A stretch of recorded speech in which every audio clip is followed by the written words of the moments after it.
Well, nah. What's happening? Look, you know who it is? You better know because we've been working. But check this out. Check this out.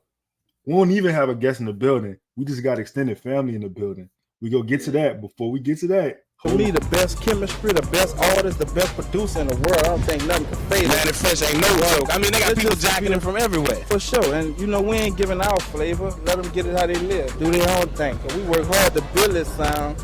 And with the rappers and the flossing and all the balling we talk about, that's our thing. We created that and we're going to run with that. But it's going to... Hey, we worked hard to create this sound. Y'all run with that. You know what I'm saying? Hey, listen, check this out. My name is Lito. I'm the best podcast in the world. That's Chris Connor. He the best podcast in the world. And your man's probably to the bottom of y'all screen, he better than all of us. So, like, that's the OG podcaster right there. Like, we've been listening to this man for a while. Today, though, we talking Dejounte Murray, Herb Jones, defense. We got Mr. David Grubb in the building. I'm here, Chris here. How y'all feeling? Always a pleasure to talk to you too. Y'all my brothers, and I love what you do. I keep an eye on you from afar, and just being with y'all and talking hoops. Let's do this, man. Let's have some fun. Yeah. What's up, Chris? How you feel, bro? Hey, man. Look, man, I'm blessed, man. I'm happy that we were able to put this together. I've been talking to Grubb about the fact that we needed to record more frequent together as is. So, shout out to him for putting it in the air here, man, and shout out to you for bringing it to my attention. I was like, damn, that's right. We did speak with Grubb, and as soon as I hit Grubb up, he's like, man, I'll speak about this week. It's funny how all that work out, man, and we here. So yeah, that's crazy. Yeah. Grubb, I was walking my dogs. Man. I said, man. I said, Chris, man, what the hell, Grubb at, man? That's pie. I don't know. What about all summer? Nah, man. At what point were you walking your dogs? It was like, bro, Grubb podcast. What?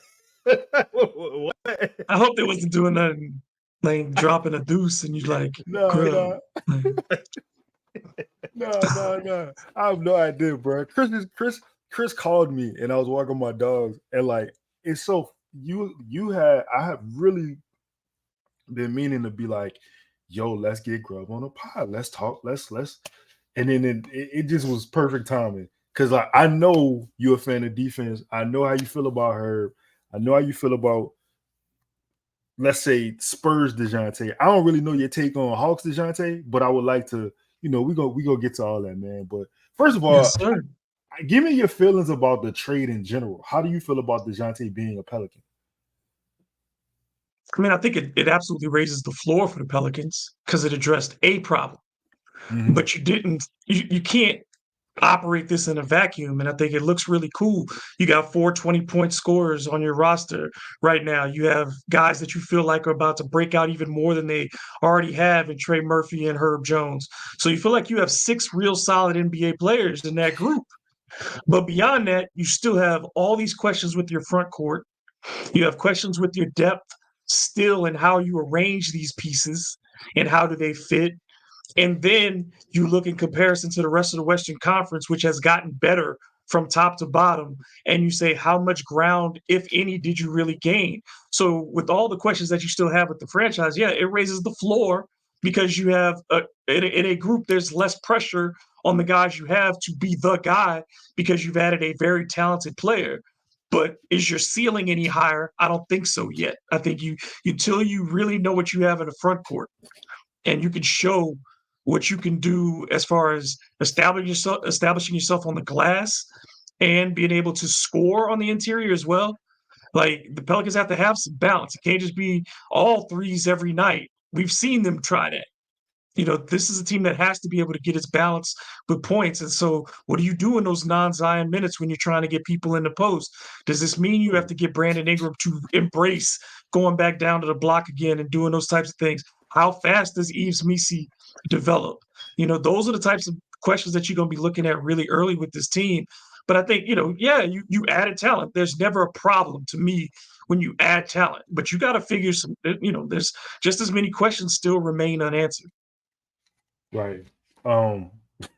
Yeah, I mean, look, today we saw this. They added Javonte Green. Shout out to him.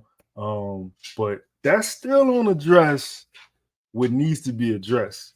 But with that being said, right, we got what we got. So we trying to figure out, how does a Herb Jones, Dejounte Murray backcourt work, and will Dejounte Murray be able to retroactively turn into his Spurs form? We kind of talked about this a little bit on Sunday, but we ain't really going into detail. But just for anybody who forgot, Dejounte Murray has been an elite defender, on ball defender at that, throughout his time in the NBA. You see the drop off in Atlanta. Now, my question to y'all: what part of this is real, and what part of this is a facade? I mean, they say you're never as good as your best game and never as bad as your worst. So you're somewhere falling in between that. Now, the fact of the matter is, as talented as Dejounte is, and he gives you length, quickness, we know he can rebound at his position defensively. We know he can, be a guy who's a deterrent and keeping people from dribbling into the heart of the defense. And he can get steals. He and Herb Jones, we've seen the numbers. The last 3 years, they're 1 and 2 in the NBA in steals. Steals also are not always an indicator of great defense. They are an indicator if somebody's willing to take risks. Allen Iverson was, well known for being at the top of the NBA in steals every season, but nobody would ever say I was a great on-ball defender. So, I mean, I think what you have with Dejounte is scheme is part of it. Certainly, Atlanta was not a terrible defensive front court. That was a team that made effort in the front court. He's not going to get that kind of help defensively with the Pelicans. There's no Clint Capella. There's no Okongwu up front to do some of the dirty work for you on this team. You're shorter. You don't have the kind of rim protection where you can take risks a lot, because if you get out of position with this defense, there are still a lot of subpar defenders around you. If you're not named Herb Jones in particular, he's the and Trey Murphy would probably be the second most proven defender on this team. The rest of the guys are literal question marks, especially if you're playing Zion more minutes at the 5.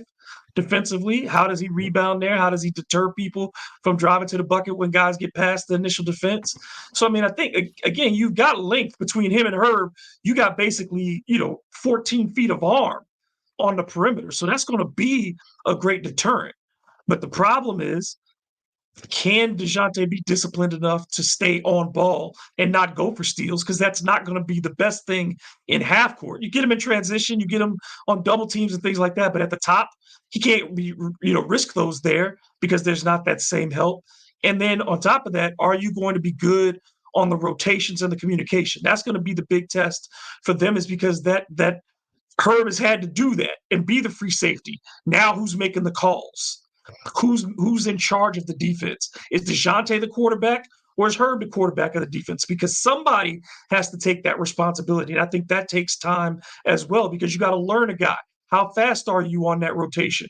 Do you jump it? Do you, are you going to close out high? Are you going to, all those things come with time. And I think that's going to, be the early test of the season for them. But they're definitely a better defense on paper. But that front court question is so big for this team.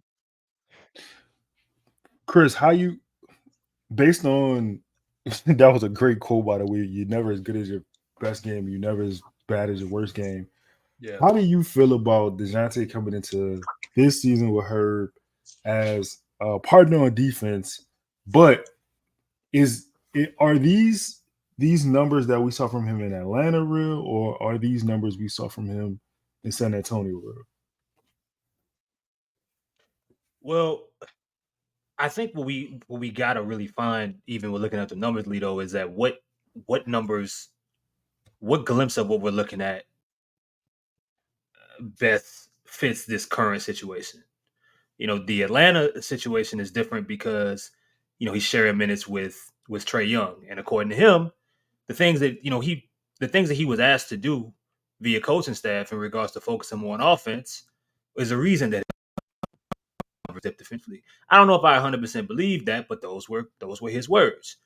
He was vocal about that a few different times. Well, in New Orleans, his offensive responsibility, barring injuries, shouldn't be anywhere close to what it was at or what it was looking like with Atlanta. I mean, hell, even with an injury or two, he should still be able to have less of a responsibility than he did night to night with Atlanta. And there was also times, I think towards the end of the year, where Trae Young was out and where Dejounte had to, he was the guy. That's going to change with this team. So that mirrors back to maybe some of the early days in San Antonio. And, at that point, you just got to ask, like, what is he going to be asked to do? Right? When he was in San Antonio, even once he left, he spoke about how the thing he liked about Coach Popovich is that, Greg would not only hold him accountable, but Greg consistently communicated what he needed from him. And even when it changed, they had those conversations, whether Dejounte was a dude trying to find his place in the league early on, or he was a dude that eventually became a friend star. So are the Pelicans going to ask him, hey, we need you to be a point guard. We're going to put the ball in your hands more than maybe you expect. We need you to close games. We need you to organize things. Or are they going to say, we need you to simply fit in with what we have here, calm things down when they get erratic. But the main element or the most essential reason that we have you here is that, well, we shipped out two guys that were very important in what we tried to do or what we thought, the idea of what we tried to put together defensively in Larry Nance and Dyson Daniels. That's the question. What does Dejounte look like, again, fitting in with other talents? And, I don't know, he's not, he surely doesn't have the same mentality necessarily that he did coming from San Antonio. He's proved a lot more since then. He feels that he's a much better player than he was then. And in some ways he has. So, like Grubb said, there's a lot of questions that are still like unanswered that you really won't know until the ball is bounced. I think I can put this on paper and I can make it make sense for me. And I look at a dude that is ultra athletic. I can see where he fits, but I need to know what are gonna be the expectations, not only from him, but for the coaching staff. And then from there, we got to see how it looks on the floor. You spoke about accountability. This team has had issues with that. Yeah. There is no Greg Popovich here. Yep. Who or what is going to hold Dejounte accountable? Well, if we're strictly talking from a defensive perspective, one of the underlying positive things that I don't think we've talked about enough this offseason were the strides that Herb Jones had to take, unfortunately, by just lack thereof, just being an adult, was his leadership improvements and the things that we heard about him being a leader, him being more vocal, and him being more even demonstrative defensively, and kind of taking that responsibility, even for a dude that you're not gonna hear talk a lot, a dude that you gotta beg to even want to be in promotion. So, doesn't care about number change, any of that. Herb just wants to fish, and he wants to hoop. But we did hear a lot last year about him becoming a leader. Lito, we did shows. There were people that, if I was at practices, Grubb, you were there. There were times where folks would say Herb is the leader, and a team that, David Griffin said they didn't have one de facto leader. So if you're asking about accountability, well, Herb's going to look at Dejounte and said, like, you got to be my partner in crime, right? We're going to lead this defense one way or another. It's going to happen with us. All of that, it got to be led by Zion and, and Brandon and the best players. It's going to happen in flashes. But if they're going to be a solid defensive team, those two are the guys that are going to more than likely be the reasons for it. So I think part of that if it's not going to come from the coaching staff consistently, if we have questions about, well, we don't have questions. We know the differences, for the most part that we're talking about between Willie Green and Greg Popovich. Herb Jones would be the person that I would look at. Herb would be the one that I would point at and say, he's going to lead by example. And I think that their relationship and how they continue. I mean, we saw them in summer league. We saw them. Dejounte got Herb to come out to a club. I don't think I ever seen Herb outside after 6:00 if it wasn't a basketball game being played. I don't think I've ever seen a photo like that. Herb don't do nightlife, so maybe that relationship is already being built. And if it is, I think that could go a long way in what we're talking about and trying to, I guess the players policing themselves, because one thing we do know, Lito and Grubb, that dogs respect dogs, and I think both of those guys have that in them. Specifically, if we're talking on that side of the floor, it's just a matter of just showing it game to game and building that connection together. Say, Grubb. So we talked about Dejounte, right? But in the same breath, they're gonna be interchangeable in this. Herb has, you see the contested threes by Herb, right? There's also this from Herb.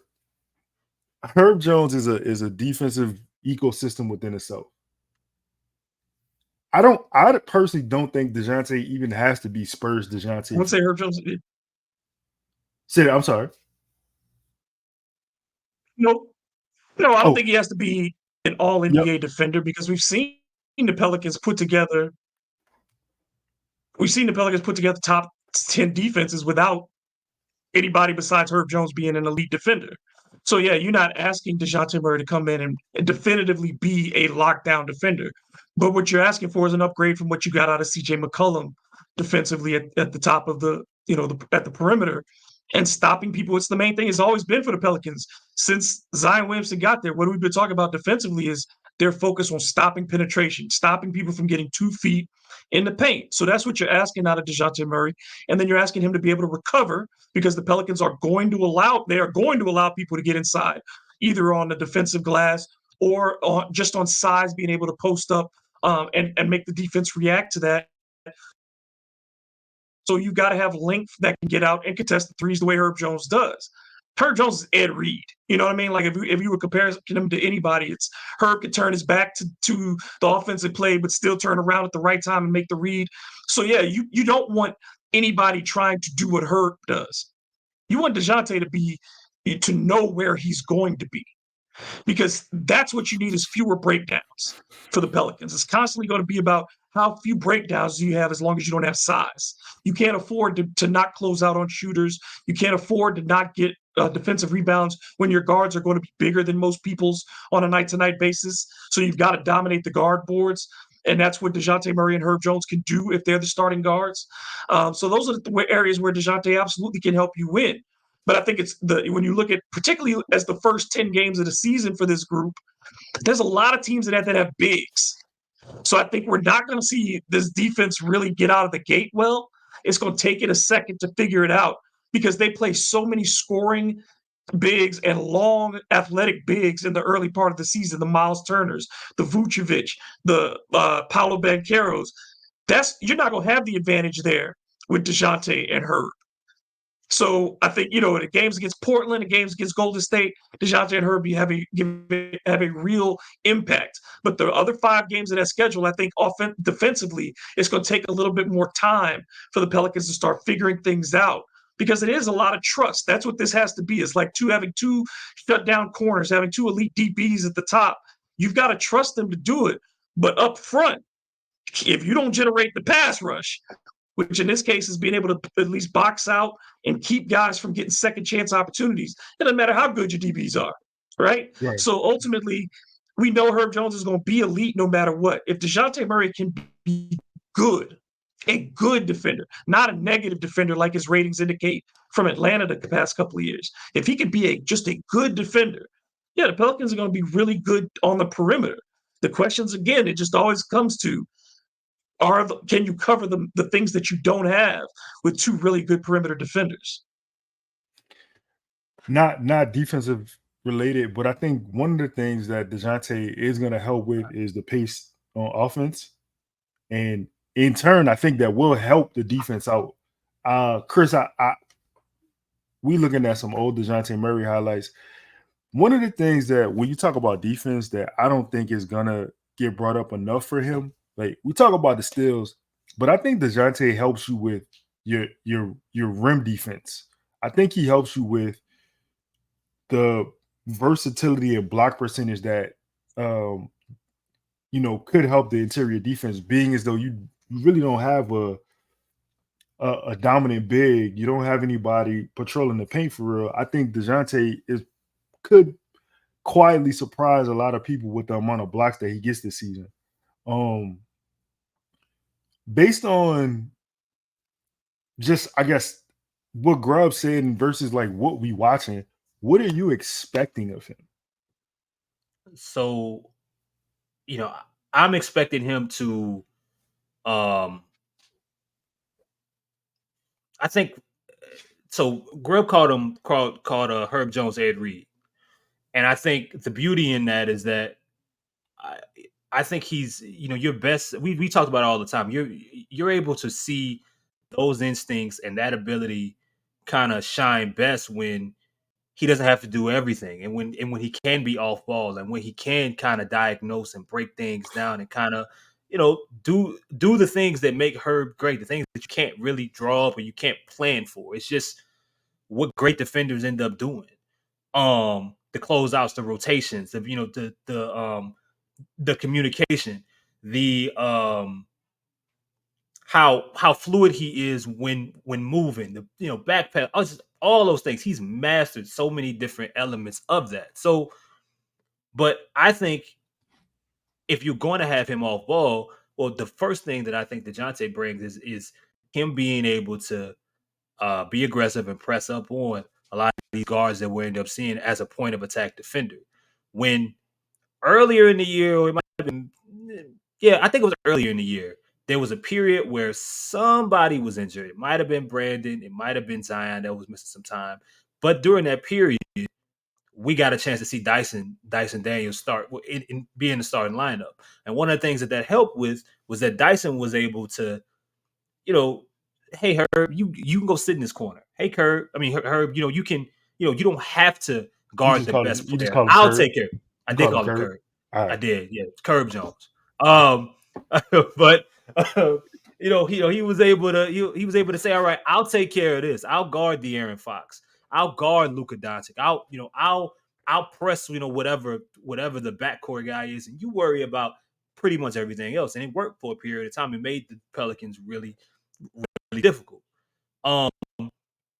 Dejounte is interesting because he's a better athlete than Dyson. A little bit more aggressive. He's been in the league longer. Probably, he's a little bit stronger. You argue if we're talking the benefit of the doubt, he's probably going to get a little bit more of the benefit of the doubt and will be allowed to be a little bit more handy when guarding some of these threats. It's an offense league, man. So I mean, you're not gonna shut down these guys, but having someone with that athletic ability, I think at the point of attack, who's a little bit quicker and has the size. I don't think the Pelicans have had that. They've had Pest. They've had really good defensive, and Dyson is incredible. All right, yeah, he's incredible at the point of attack. But I think that Dejounte, if his mind is where it needs to be, and he's motivated night in and night out, possession to possession, Dejounte can offer you an even better of a kind of weapon that you haven't had. He damn girl. Okay. Yeah, so and that's what I look at. Night to night, having that guy in the starting lineup, allowing Herb to kind of, take a few possessions off as having to be the guy that's guarding the best player and making up for everyone else's weaknesses. You have another guy with that ability, it should make his life a lot easier. And I think if you're doing that, if you have some, if you have Dejounte at the point of attack, if you have Herb whether it be guarding the second or the third best perimeter player, depending on how the offense is going. Well, what do the others do that are going to be on the floor? Well, we know if he's sharing time with Brandon, if he's sharing time with Zion, one of the things Brandon did get better at, I think a little bit last year, is that he was a little bit better off ball defensively. He was a little bit better using his wingspan, was things that we had asked him to do for a while. And Zion, while we talked a lot about him defensively towards the end of the year, he really became. There were some games where he was good. Like he was a good defender. Someone taking matchups personally. We saw, we can look at the weak side blocks from time to time and all those different. That was great, but we saw a dude getting in a defensive stance. We saw a dude taking a switch and guarding Steph Curry and being part of a possession that turned into turnovers, and those kind of things. I think it's gonna help. You're not gonna be able to make up if you don't have a center, if you don't have a rim protector. There's just some things that we're never gonna be able to see from this team. But if you have two really good, let's say, corners like Grubb mentioned, and you have Zion that's able to be that last line of defense, weak side, that last, that guy that's coming in weak side. If you have Brandon being able to, hold position, you could put together some really good possessions if everybody are on a string. But I think specifically for those two, Dejounte's task has to be to make Herb's life a lot easier and give team things on film that they're not necessarily used to. They're planning when they're playing the Pelicans, they're planning on, all right, if Luka's on the floor, we're planning on how can we get Herb in foul trouble by getting him in screen. How can we get Herb out of the play? It's a lot more difficult to do that if from night to night he's not guarding the best player to start games. Another thing that you have to think about is how it changes and impacts the rotation. Because if you're starting Dejounte and Herb at your guard position, that means that CJ is pushed back and you're not giving up those defensive lapses early in games and allowing the other guard potentially to get off on CJ early. Then you're minimizing Jose and keeping him in a role that's good for him, a 12 to 15-minute role instead of a 25-minute role. You know what I mean? So you're asking people to play better for shorter amounts of time. And I think over the course of a season, if you're getting 26 to 28 great CJ McCollum minutes instead of 26 minutes of really good CJ and 6 minutes of awful CJ defense because his legs are gone, over the course of the season, that adds up. So these are things that can help the Pelicans while they are a smaller team. At least your perimeter defense can remain strong because you could stagger those minutes where Dejounte can play off ball when Zion is essentially your point guard. So you put Dejounte in an off ball position offensively, so he doesn't have to work as hard. And then defensively, he can be your top of the defense guy. And while Herb is sitting on the bench and getting his rest. Another big part of this is going to be how often do they play the threesome, the trio of Herb, Dejounte, and Trey? Because I think, again, Trey becomes your nominal 4. People got upset with me earlier in the offseason when I said that the Pelicans don't have a lot of 4s, but they have a lot of 3s. And I think Zion is more 3 than 4. He doesn't give you, and y'all have talked about this, the rebounding numbers. They're never going to be 8, 9, 10 a night. That's never going to be who Zion is. You're going to get small forward offensive production out of those areas out of Zion. He can be, as Chris said, a very solid off-ball defender, but he's not giving you power forward defensive numbers. He's not going to give you the rebounds and blocks that you get from your average 4 in the Western Conference. So I look at Zion much more of a 3 defensively, and you're asking Trey, who we saw stack double-doubles late in the season and get those 10 rebound games, and who has the length to get you block shots. We saw him get some off ball. Trey has a 4. I think with those other 2 guys up front is a really interesting combination to look at too. And you know what? And Lito, I mean, here's the interesting part with that, right? Like, we're talking about, including Trey into this. We're talking about like, no matter what, those 3 guys are going to play, we're talking guys that can play 25, 30 minutes a game, right? and they're going to be closing games. Like I'm penciling, I don't know who the other two are going to be night to night, but I have to assume that you are going to close, or you should close every game minimum with Dejounte, Herb, and Trey on the floor. If that is the case, once again, going back to Herb, you're giving him something in volume defensively, strictly on talent and help alone, that he hasn't had enough of since he's been in New Orleans. We could talk I've talked a lot about Dyson. Dyson wasn't closing games night to night, and he became an offensive liability. So for everything he did defensively in helping Herb, we can only see it for a short period of time, and it was very dependent on the type of offensive production that he was putting together. Later in the year, I think later in the regular season, he started to play a little bit better, but we knew that was going to come to an end when Brandon Ingram returned, at least to the minutes that Dyson was playing in the style that the Pelicans were playing at that period in time. No matter what the style is, no matter who's hurt, no matter who's healthy, those three guys are going to spend, if healthy, a lot of time on the floor together. And you gotta assume being able to do that and not having them be offensive liabilities. And that's not the only, there's other guys as well that you had to, even Najee, right?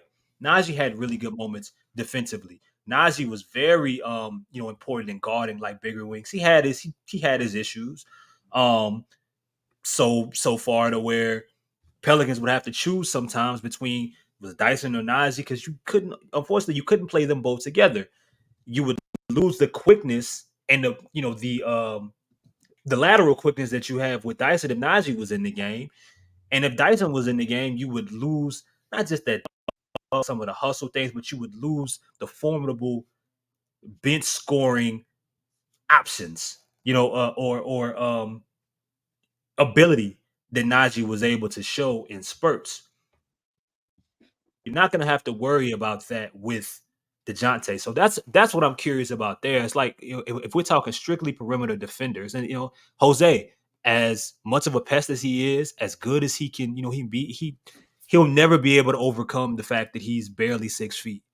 He'll never be able to overcome that he's 100 and whatever pounds. Teams are going to find a way to get around that for every good defensive play that he makes. That won't be something that teams can take advantage of. So if you can get that for 60, 70 games, I'm curious. And I mean, a lot of it is still going to have to defend with what type of production you're getting out of the center position. But I'm curious if Herb can be even better. If he doesn't have to exhaust every single thing, all of his energy, every single if he doesn't have to give his best every night for the defense to even be average, what does that do? Yo, that's crazy, because that literally was my next point. I wanted to ask y'all if you believe that Dejounte can make Herb better. He already made his defensive team. Like he got that on the, that's in the books now. But can he get better with this pairing with Dejounte? For anybody who's listening and not watching, I'm gonna just read you the graphic on the screen. Herb led the team with Herb has 12 charges. He also led the Pelicans in deflections with 195.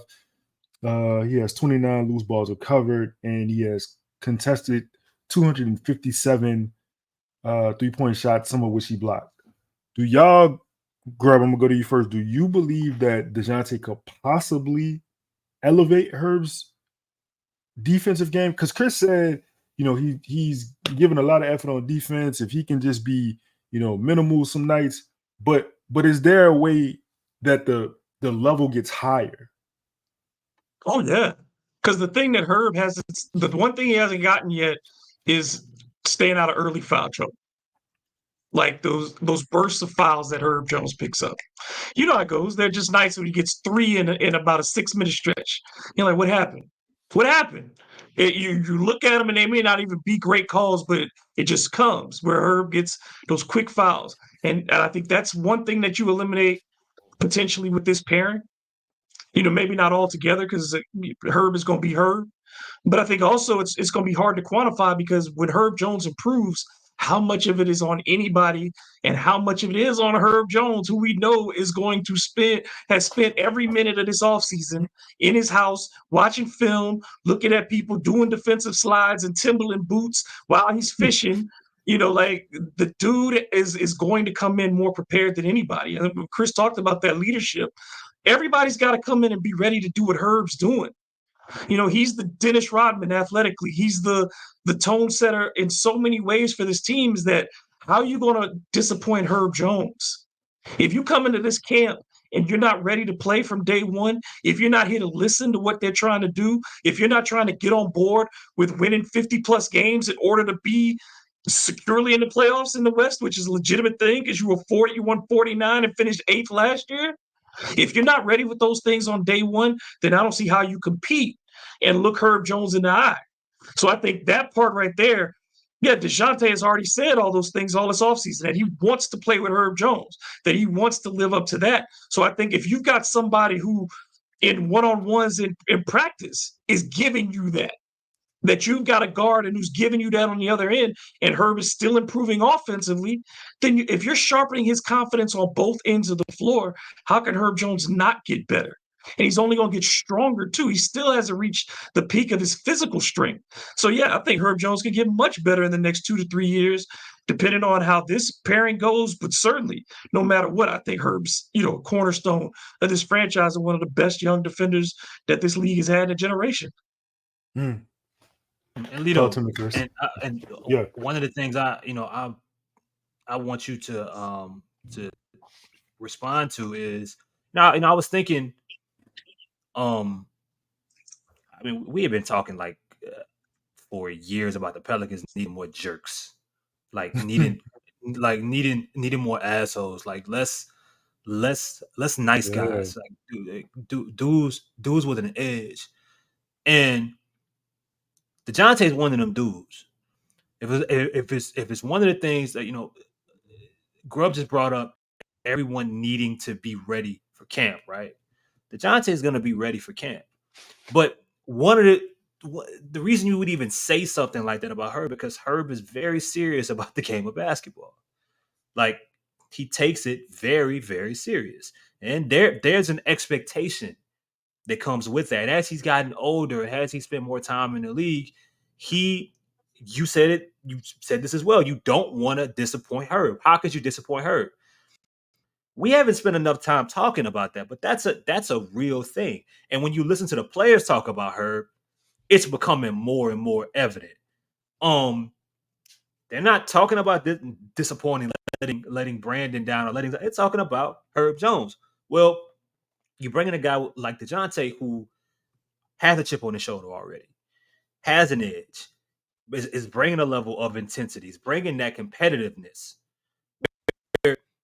You've questioned from time to time that some of the main guys, if some of the main guys on the Pelicans have that, if they have that, I'm not taking this L easily. I'm not going down with a smile. This isn't going to we're not going to be punked. Well, you lost some of that with Najee. Well, you gained it with someone who is extremely talented and is going to be in a very an even more important part of your roster in your team.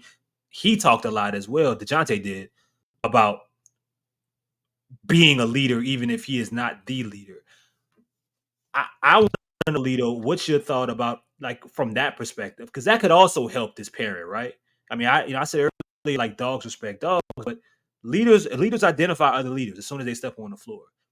They see when someone cares about the shit as much as they do from the shape that they're in mentally and physically. The thing about Herb is you talk about, Dejounte does and says it outwardly. His reactions are very visceral. The thing with Herb is he giving you the same reactions. It's just more of an inward situation. It's like Herb is a karate man. Karate man bleed on the inside. Exactly. You know what I'm saying? Exactly. Exactly. So Is Dejounte a Street Fighter? Like what would be? Nah, yo, you know who Herb is? Yo, look, I'm about to nerd y'all out real quick. I don't know if y'all ever watched Game of Thrones. I don't know if y'all into that shit, but check this out. Herb Jones is the 3-eyed Raven. Herb The is 3-eyed Raven. 800 years old. He has seen all of this shit that's about to happen already, because it does not make sense how, you know, we watching the highlights right now. It does not make sense how his anticipation to certain things can be as good as it is. You would have had to seen this before. Obviously, I know it's the film and stuff, but like he has foresight with a lot of things. And I think not disappointing Herb Jones is a real thing, because how the fuck you disappoint a dude who give you 100% every night, regardless of who's playing? It could be 100 people in the stadium or 100,000. It could be Nikola Jokic, Luka, or it could be Joe from UNO. Shout out to Joe. You know what I'm saying? Like you gotta understand that Herb Jones is gonna give you the same maximum effort every time. He go compete, and as a competitor, that's the only thing you can ask, bro. Show up, compete, fight with me, right? Like we in the trenches together. I know you got my back. I ain't gotta worry about you. You know what I'm saying? Tucking your tail and running and shit like that. So yeah, I think to be honest, if you want my honest opinion, I think more of the Pelicans should take umbrage with certain things like that. Like you should show up every night. Those laws you see from the Pelicans, they ain't Herb Jones. that ain't no Herb.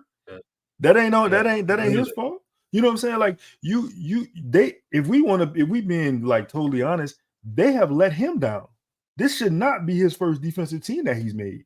You know what I'm saying? He should be, Herb Jones should be a household name, just based off his the fact that motherfuckers know Pat Bev, right? Like for Herb Jones is like MF Doom right now. You know what I'm saying? Like he's your favorite MC's MC. Yeah. But nobody knows Herb. You know what I'm saying? Like the legend of Herb Jones is in the streets. Every basketball player in the NBA understands how good he is. There's no question about it.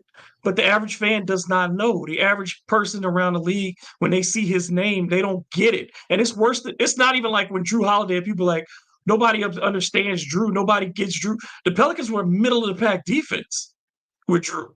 He was elite, but they were middle of the pack. Herb Jones has impacted this franchise in ways that few players who are not top overall, first team All NBA picks, guys like that.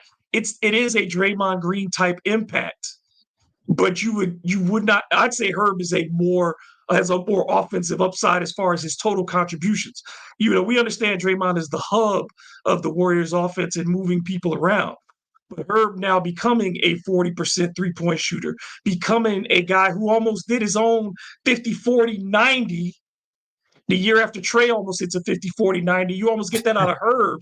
Yeah. And no one thought that was possible. When Herb came in the league, we said if Herb could get 35% from three, we'd be ecstatic. Yep. Ecstatic. Yep. And now you're talking about a dude that from the corner, when it goes up, you like, it used to be 2 years ago, when it went up in the corner, you was like, it might hit off the side. And now when Herb Jones lets one fly from the corner, you're thinking bucket. You're thinking bucket. Especially at the start of a game. How many games did he start? His first bucket was that three-pointer from the corner. Yep. Hey, Grubb, you know what? Hold up. Chris, before you say this, Chris, I just want to say this. To Grubb's point about Herb and the Drew comparisons. Not only that, you had Drew with AD, and they still weren't a top 10 defense. And this man single-handedly made them a top 10 defense with Jonas, CJ, whoever else you want to add in that. Zion giving you minimal effort up until last season defensively. You know what I'm saying? Like the fact that he isn't a household name is criminal. My bad. It's coming though. No, yeah, it's coming. So that kind of leads into my question. We're gonna wrap up here shortly. Grubb, how does because what you're going to be asking from Dejounte, because anything that you saw, like, sure, I'm sure coaching had something to do, and what was asked of him has something to do with his, I guess, his regression defensively. But I don't think that that's the only thing to be at play. Some of it could be ego, some of it could have been frustration, some of it could have just been effort. For a team that was going to give up 120 points and score 120 points a night, that just was how it went. At that point, I could see someone saying, "I'm not Herb Jones." I mean, but what I'm curious about, Grubb, is how does a guy like that who has to remind folks, because the ability hasn't slipped, but has to remind folks that from a consistency perspective, can be the defender that we're thinking of from a few years ago, in combination with the guy that scored 20 points per game 3 straight years. How does he turn into what this team is going to probably need him to be, which could mean fourth option, third option, fifth option some nights, and may just be focused on really keeping things from getting out of control on one side of the floor and being a defensive linchpin of next to this guy on the other side of the floor defensively. How do you change that mentality when you've been kind of the guy or a part of being the guy for the past 4 or 5 years now? The one guy that you'd want him to emulate is somebody we were talking about before we started broadcasting, before we started recording, was Derek White. Like, that's who you want him to really look at as far as the role goes. Because there are nights when Derek's got to give you 25. There absolutely were during the regular season for the Celtics when he had to do that. But when you talk about that scoring hierarchy, he wasn't the number one option. That's Tatum. Number 2 is Brown. Number 3 was either Drew or Porzingis, depending on the matchup. So you probably, 4 or 5 on a nightly basis if you're Derek White. But you can get off and score when you need to score. And defensively, you got a guy next to you, Drew Holiday, Herb Jones in this comparison. You got a guy next to you who's an all-NBA defender. So you just do your job. And if the team is committed, to playing defense as a group, as you said at the top of this, on a string, then you got a good chance every night. And I think that is particularly in the first 15, 20 games of the season, as all these things are getting settled, as we're figuring out what Zion is going to do, because we're expecting this to be the first season where Zion comes out and he can play in back-to-backs. And he's not going to miss games early in the beginning. That's what we're anticipating, that we're going to have to figure this team out, and they're going to get these minutes early on because there's not a long preseason, as we know in the NBA. So they're going to have to figure it out on the court. The best way he can do that is say, I am the 4th guy. I am the 5th guy here, and let these other guys do what they already know how to do, and let them be comfortable first, because he has it easier in finding his level of comfort. He can always drive to the bucket if he needs to get points. He can always catch a shoot a 3 if it's available to him. When they're behind, they're going to let him push the tempo. So the points opportunities will be there for a guy like him, but making this work, that's his responsibility. As the lead guard now, he's got to make this work, and his unselfishness will be the task in the first 20 games or so of the season. Make this work. If I were him, Lito, what does making this work? Well, I'm sorry. If you were him, I have my thoughts on what I would be thinking about when finishing or making Grubb's statement become a reality. But what does make this work look like if you were him? If I'm Dejounte, I'm familiar with this team's tendencies, their weaknesses, and their strengths. Especially as the lead guard, you got to know those things. This team struggled in clutch time. You saw that? That's crazy. That's crazy. Oh, he got it. No, he got foresight, it. Got his foot in. I'm telling you, dog. It's some safety shit. It's some defensive back shit there. Just that's what he said, though. Like that. He said I watched Ed Reed. He told me that. just like the body control, dog. Then afterwards, to get his feet in, keep his balance. He didn't even fall out of bounds to even have to throw the ball back. He caught the ball, maintained his balance, and it kept. All right, go ahead. Look, man, hold on. This is my last point about this. I don't like to speak in hyperbole, but if that ain't Scottie Pippen, no mind. I think that Dejounte is gonna have to help him fourth quarter, clutch time, and he's gonna have to like real guys in, man. He's gonna have to. Yo, Zion, they had a shot in 2 minutes. Like, for instance, that OKC game where Trey was going crazy the whole game. In the last however many minutes of the fourth quarter, he didn't get a shot. They look at him. Nobody even passed the ball to him. The lead guard, in my opinion, is the person who slows that down. He's looking around. Hey, man, Grubb ain't get a shot. We got to get him in. Like, come on, man. Chris been open for, you know what I'm saying? We've run this set 3 times. Chris has been open every time. We got to get him involved. And at the same time, like, bro, like, listen, I understand the family environment and all that, man. Fuck the kumbaya shit. Like, tell people when they doing something wrong, what they not doing right. Tell them how you could do them better. Basically, essentially, he got to be a coach on the floor. He got to be an extension of the head coach. And if the head coach is not a very vocal person, Dejounte showed you at his introductory press conference that he is.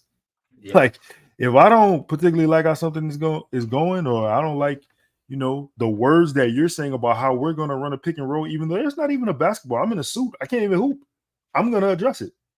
Right. Yeah. So for me, I think that's big. And I think that attitude, while people might think that's like him being, I guess, quote unquote, is a subordinate to Willie in the situation. I like that, bro. Cause like nobody perfect. Like, and if you're doing, especially to your coach, if you fact checking it in a respectful manner, cool. Zion is a very aloof guy, right? I'm sure Dejounte has reached out to him. I'm sure he's tried to, get this relationship started early. Same with Brandon.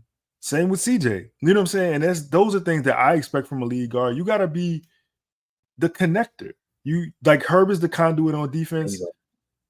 Dejounte has to be the conduit team-wise. And I still think Herb could help him with that. Along with Trey. And this is not about them, but I'm just saying that core of guys, I think you got a good core to do it. That's a crazy block. I mean, you think about those situations. I think that was well said. Go ahead, I was just gonna say, you think about those situations where you have, in the second unit, if you're pairing Dejounte and CJ, then how many more easy shots does CJ get because Dejounte is 6'5"? You know what I mean? Like, he's able to get into the paint, and when he looks to pass, he can see, the open guys a lot clearer than if it is Dyson who because was kind of lost when he dribbled into the paint and didn't know what to do, whether he was going to finish or kick out, or Jose, who again is just vertically challenged, and it's hard for him to be a threat in both ways, as a finisher and as a passer. Dejounte, we know, can finish at the rim in the lane with both hands, with one hand as a layup or a dunk. And so, those lob situations that are created for Zion on the pick and roll become different because you have to attack Dejounte when he gets into the lane. Things that you didn't necessarily have to do as often with CJ or with other guards on the perimeter. So I think Dejounte does make people's lives easier. And he just has to realize that's got to be his role early on in particular, is make everybody's job easier. Be the point guard. Like, the points will be there on this team. If there's too many scorers and they're going to run too often for him not to get chances to score the basketball. So to me, he doesn't have to look for those. They'll come in the flow, but he's around so many guys who do need to be set up. You've got to get BI easy shots. You've got to get Zion easy shots so that they're not over dribbling. And that's going to be on Dejounte to create those opportunities for them so that the offense doesn't get bogged down. And then on the defensive end, he's got to be steady, just consistently steady, that you don't have to worry that when somebody does penetrate, he's looking in and gets beat on closing out on threes. He's going to get the easiest opportunities offensively he's probably seen in his career since he's been this guy. Like, he's going to get, the points are going to be there. The points are going to be there in transition. they're going to be there more than likely in the half court. Teams are going to have to sacrifice something. And there will be many a times and many possessions where they choose to sacrifice him and say, oh, okay, well, you shot 38% last year from three. Do it again. And do it again, because we're not giving up. We're not Zion layups. We're not giving up Brandon middies. We just not. And Trey gonna make 8 threes 35 feet away. Cool. But they're gonna have to give up something. So yes, 100% on that, Grubb. And I would say more to Lito's point. You mentioned bringing everything together, right? I would be thinking, if I were him, if Brandon Ingram is still a Pelican this season, if I were him, I would be thinking I will be taking it as my duty to get the best out of those two together on the floor that we've seen. Because he's gonna have to look at himself as a problem solver. He's gonna have to solve certain problems that we haven't seen yet, but I think he should be looking at himself to try to. It shouldn't all be his responsibility necessarily, but as a competitor, I would be looking forward to trying to fix a 6 long here issue of two guys that don't seem to fit together. And I will be thinking of ways that I could help make that fit easier. Brandon pointed in the final press conference to saying the team needed a point guard. And we know the relationship that Zion had with Lonzo Ball. Dejounte is a better overall player than Lonzo Ball is. And I think if we're talking statistics, one of the better years that Brandon and Zion had together, it didn't impact winning in the way that we've seen or that we saw necessarily last year. But one of the better statistical years that they had where they did look like a little bit of a better fit was with Lonzo, which I believe was Lonzo's last year before he went ahead to Chicago. That's what I would be thinking about if I'm Dejounte. If we are going to win, no matter however people feel about Brandon, he's the second best player on the team. He has to be if they're going to win. They have a bunch of other different guys, but there's not a scenario where Brandon's on this team and where they're able to be top level competition for a dude that's chasing what he's chasing financially, where he can fall out of the pecking order and just be a guy again. I don't think that can happen. If they're going to be a real threat in the Western Conference and Brandon's on this team, Brandon got to be the second best player on the team. And if I'm Dejounte, I'm thinking about what I can do to make that a reality. I know, we're all in here high on Trey Murphy. Trey's not going to be the second best player on this team. CJ McCollum is no longer the Portland CJ to be that guy. And even that has a ceiling. Dejounte, we've seen him try to aim at being the second best player on the team. That would fit here. If Brandon Ingram is still it has to still be him. How can Dejounte make that better? Can he be the missing void, the fill-in for what's lacking in that relationship? Take it to a level that we haven't seen when it comes to winning games and being effective, even if we don't view those two as a fitting duo.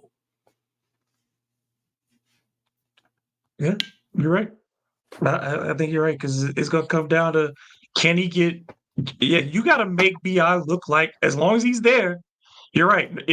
Whether we want to, whether we agree that he's going to be there or we think that it's the best fit at this stage, if he's there, you have to maximize his time on the floor. And we know the best BI you get is when he's engaged, when he feels like it's easy for him. And I think that Dejounte, is going to have to figure out early, especially early in games. Those two guys, you have to make them get off early.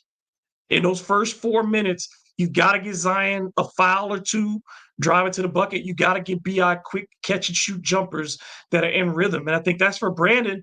Everybody's made their adjustment from year to year offensively. The adjustment for Brandon in this group is you just got to put it up, man. When you catch it, you just got to put it up. Don't put it on the ground.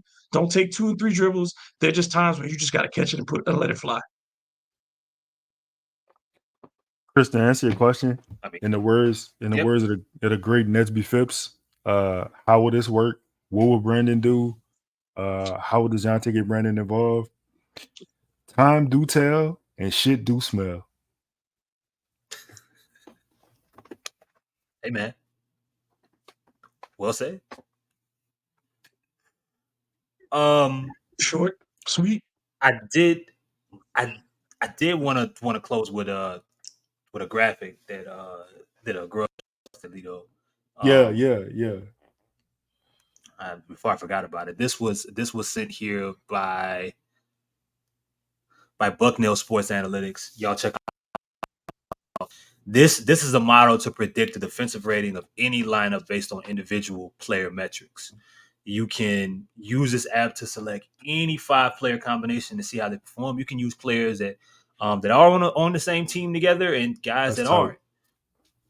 So that's a real dope tool that I think that I'll be using, man, as well. Shout out to Grubb for putting us on here, man. That's at Buck Analytics.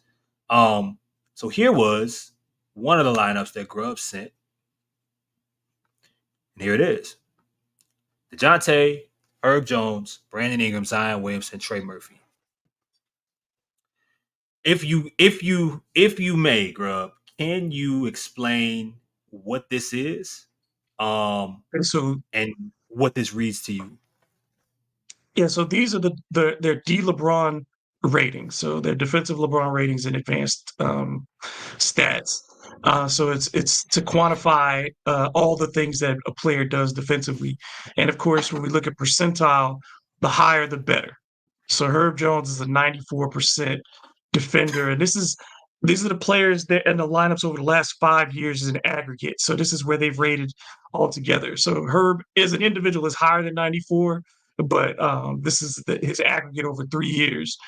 So as you see, Dejounte Murray was really low over the last few years. 8% is not where you want to be.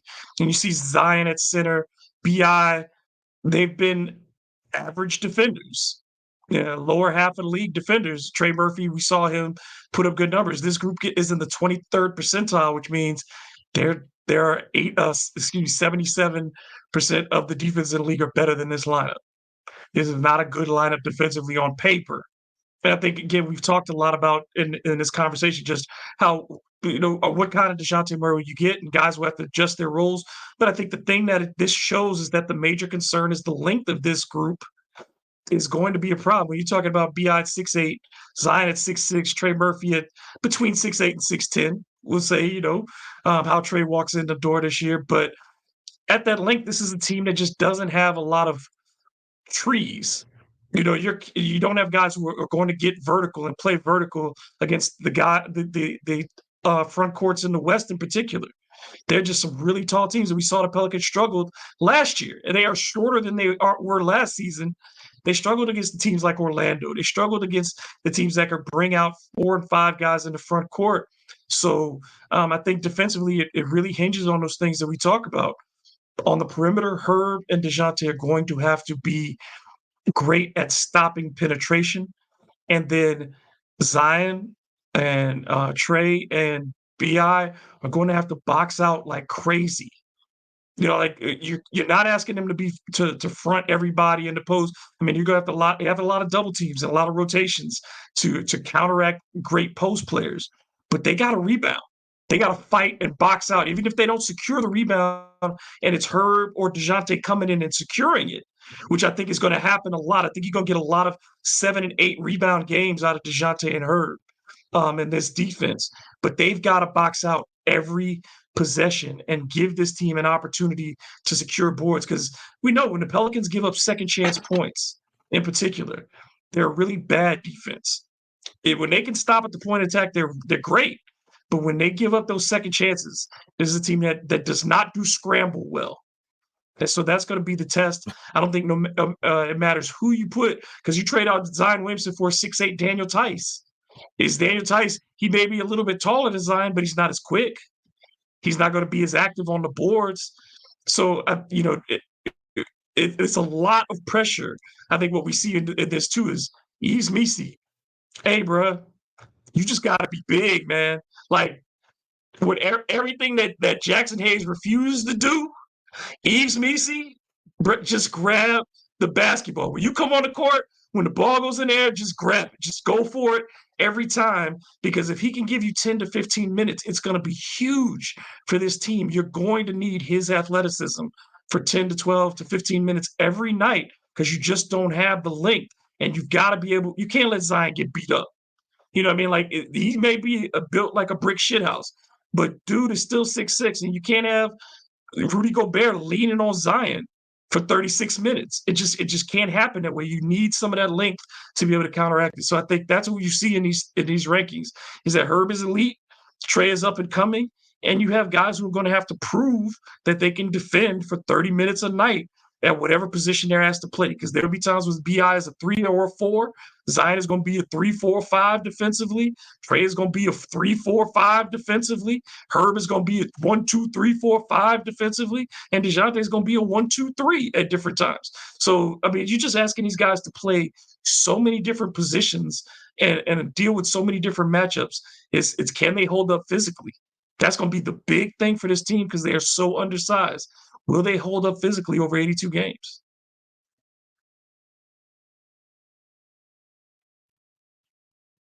Well said. The same questions that we've been having, right? Yeah. Yeah. You can't teach tall though, too. That maybe they'll find a 7-footer. They need to go to air up there. Go talk to get Winyan back, man. Winyan out there Go to getting South Sudan. Bring Winyan back. Tell that dude he's 6 foot. Winyan's 6'9", 6'10". He come on back. Need some length, man. Man, before we get out of here, we got to give love to the Vigner Law Firm. Shout out to them. SV at the bottom of the screen. You see it. That's Hurt 504-500-1111. The Vigner Law Firm.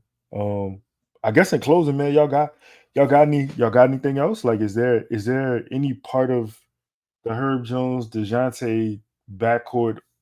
I mean, shit, we talked about a lot more than we talked about Brandon, we talked about CJ, we talked about Zion. Like, I think we did our diligence. Did we miss anything, y'all think?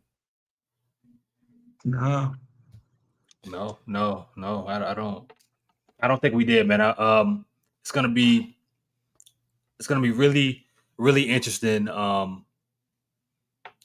We talk in some of the I guess not complimentary things that have been said about Willie Green. If there is one thing that he's consistently been able to do, it's been putting out a really good defensive product. It's getting guys to buy in. I'm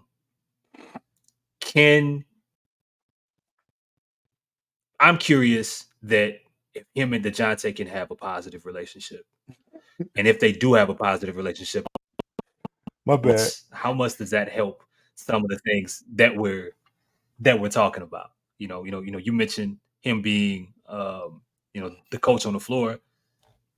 It's gonna be one of those things that we're gonna have to see. And I can tell you from what I see about Dejounte, I know what it could look like if the relationship isn't going well. I think we saw some of that from the press conference. Dejounte not holding his words. He not just sitting by and just he might be quiet boy early on, but eventually that competitor, it's gonna be front and center. They brought him in for a reason, and I know he's going to be that they bring him in for a reason can go one or two ways. It could be this why y'all brought me here, or it could be why did y'all bring me here if I'm just gonna go sit in the corner. I mean, it could go one or two ways. So I'm really curious how that relationship meshes. I love the fact that this division, you look at the point guards in this division, and you got dogs at every one of them. Whether you're talking Luka and Kyrie, whether you're talking Chris Paul now in San Antonio, Chris has got still. I don't care how old that dude is. He's gonna bring out the best in his team, whether he's playing 25 minutes or 45 minutes. And then in Houston, Kyle Lowry is a champion, and they got guys behind him at that point guard spot now who are coming in who have a lot of attitude. You know, that Rockets team gave the Pelicans all they could handle last season. So I think the one thing that you cannot be is disengaged at that position. So you look at just you keep going up and down the point guard list and the lead guard list in the Western Conference. Dejounte knows he's got to be engaged every night. You know, so I think that that's a great thing, you know, for him is that, and that early schedule. Again, I look at that early schedule and you talk about the teams that they're going to play. You know, Kobe White on opening night, and then you get Portland, and you got to deal with Shaedon Sharpe, and you got to deal with Anthony Simons. Then you get Golden State, and you talk about Steph and what he brings to the table, and then you're talking about getting that rematch with Atlanta for the first time since the trade. And you know, it's just game after game that I think he's going to have to come out and play well in early. So I think that's a really good thing for the Pelicans at the start of the season, which I think is, you know, we know they don't really get off to the flaming hot starts. 4-6, 5-5 is what you be hoping for the Pelicans in their first 10. So we'll see. But I'm excited for it. Yeah, man. Chris, you got anything else? Nah, man, I'm good, man. Nah, man. For me, for Grubb, for Chris. Wait, hold up. Grubb, tell them where they can find you. Tell them what you're doing. You can find me at DM Grubb. You can also check Hard to Paint Sports, and we're gonna be back with more of the bird rights and the bird calls coming up this week, actually. So, and you can also check out my girl Maddie Hudak before the whistle if you love Tulane football. Check out Maddie Hudak, and we're gonna keep it rolling. And you can also sporting news too. I'm writing for the sporting news now, so yeah, doing all kinds of stuff. That's hard. All right. Shout out to Grubb, man. Appreciate you pulling up, man, as always. Hey, y'all my brothers, like I said, man, anytime. Chris, I don't got no kudos for you. Just bye.